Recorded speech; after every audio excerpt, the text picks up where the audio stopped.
užkūriau valymosi ugnį, su šita ugnim valysiuosi visus daiktus, rūbus. Negalima rūbų atidavinėti, dovanoti, ant rūbų lieka jūsų energetika, ant rūbų lieka dalelė jūsų. Aplink jūs yra spalvota aura, bioenergetinis protėvių laukas, skydas, kuris įgeria rūbus ir rūbai įsigeria tuo skydu.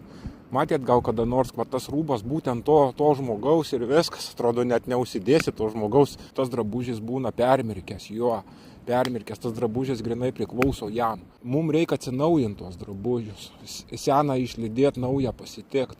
Su naujais metais mums reikia deginti senus rūbus, senų daiktų reikia atsikratyti. Kai pradėsit atsikratinėti senų daiktų ir juos deginti, nedovanot, ateis sielinė laimė. Įsimeskit visus senus daiktus, nuvažiuokit, sudeginkit rūbus, nereikalingus daiktus, tiesiog nedovanokit, o sudeginkit. Rūbas įsigeria mūsų bioenergetiką. Griežtai draudžiu vaikų rūbus dovanoti. Negali dovanoti rūbų, čia daiktas priklausantis jums. Tas daiktas prasigėręs jūsų energetikai. Pradėsim deginti senus rūbus. Metai ateina, reikia atsikratyti senų daiktų. Pradėsit atsikratinėti senų daiktų, pamatysit, kaip jums kils sveikata, kaip jums kils viskas, kaip namai įsivalys, kaip jūsų nuotaika gerės, kai nebus senų daiktų namie. Neprisiriškit prie vieno daikto. Gyvenimas ir puikus, gyvenimas mums duoda daug pasirinkimų. Neprisiriškit prie vieno daikto, tos daiktus deginkit. Tie rūbai siurbia iš jūsų energiją, seni rūbai siurbia iš vaikų energiją. Vaikų rūbų niekam nedovanokit. Kai čia specialiai piktadariai paleidę tą išmislą, kad reikia vaikų rūbus keistis, jeigu išauga duodi kitam, nereikia duoti kitam rūbų. Vaiko aura ir stipriausia ir vaiko aura įsigeria į rūbą stipriausiai.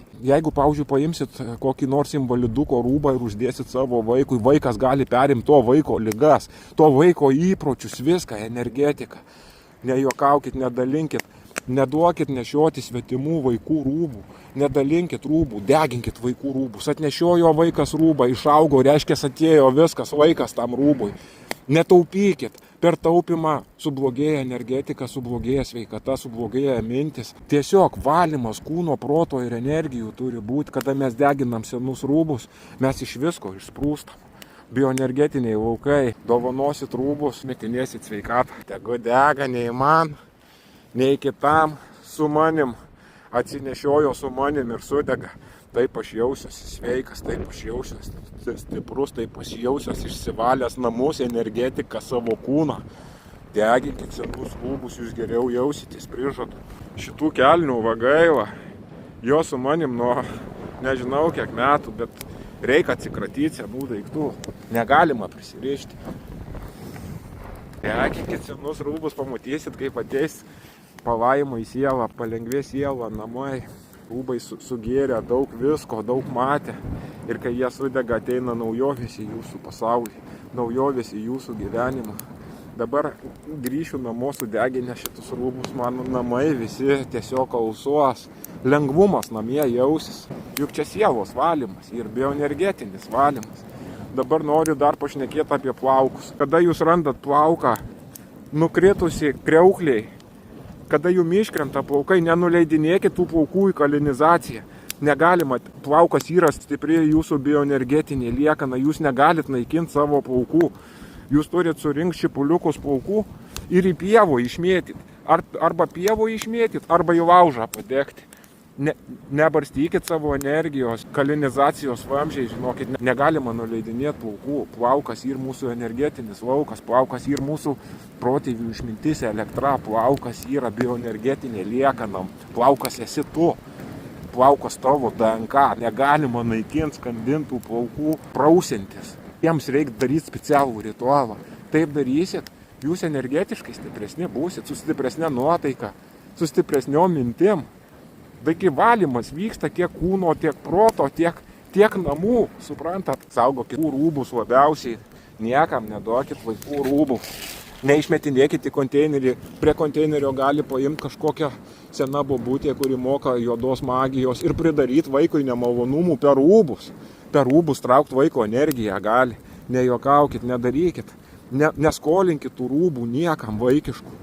Tai va būtų toks prašymas, jums patiems bus tai geriau, jeigu taip elgsitės. bioenergetiška aura, jūsų protėvių skydas, apsauga įsigeria į rūbus ir tie rūbai išlaiko jūsų aurą, jūsų stilių, jūsų braižą. Nieks negali liesti, nieks negali nešioti jūsų rūbų. Jūsų rūbas priklauso tik tai jums. Ir rūbų negalima skolinti. Kada jūs įsivalot namus nuo senų rūbų, energija, laimė, šviesa, namai, siela, viskas išsivalo. Neprisiriškit prie senų rūbų, jie jums nereikalingi. Tas rūbas priklauso tik tai jums ir taškas, viskas. Atėjo laikas atnešiot rūbą, sudeginam. Dabar sudeginęs rūbus grįšiu namo, aš jausiuos kaip našta nuo pečių nukritus, kaip lyg iš sielos akmuo bus iškritęs. Jūs taip lengvai jausitės namie, kada sudeginsit senus rūbus ir išsivalysit. Pabandykit, sudeginkit senus rūbus ryt po ryt, iki naujų metų, demonų šventės. Sudeginkit tuos rūbus, pamatysit, kaip jūs fainai jausitės. Laimė, švelnumas, lengvumas, lengvos mintys namie. Skraidysit, valsą, šoksit, neturėsit senų rūbų namie. Taip, kad toks patarimas. Aš valausi savo namus, valausi savo energijas, patariu jums, kaip tai daryti. Žiūrėkit, sintetiniai rūbai sudegė. Matot, kaip smala verda ant malkos. Kokį gimę šūdą nešiojam ant savęs. Žmonės, kokią mes malą nešiojam ant savęs. Ir dar saugom tą smalą. Mūsų protėviai rūbus darydavo tik tai savo. Tik siuvėjas jam pasiūdavo specialius rūbus, šeimos nariai siūdavo rūbus, iš tam specialių medžiagų kūnas sausuodavo, energijos tiesiog gyvendavo. O va šitą sintetiką, kur dabar ant smalos verda, juk blokuoja energijas. Rūbai sukurti blokuoti jūsų energijas. Ir dar šitus sintetinius rūbus jūs saugot. Taigi deginkit, lininius rūbus nešiokit, medvilninius rūbus nešiokit. Kanapių rūbai labai faini. Gyvos medžiagos rūbai, o čia kur sintetiniai perdirbti 100 kartų ant malkos kokios smala pučias nuo tų rūbų, baisu. Netaupykit tų senų rūbų, mėtykit viską. Deginkit ir jums palengvės siela, palengvės mintis, palengvės energijos, išsivalys namai, išsivalys energijos. Jūs jausite žymiai fainiau, protiškai, kūniškai visai.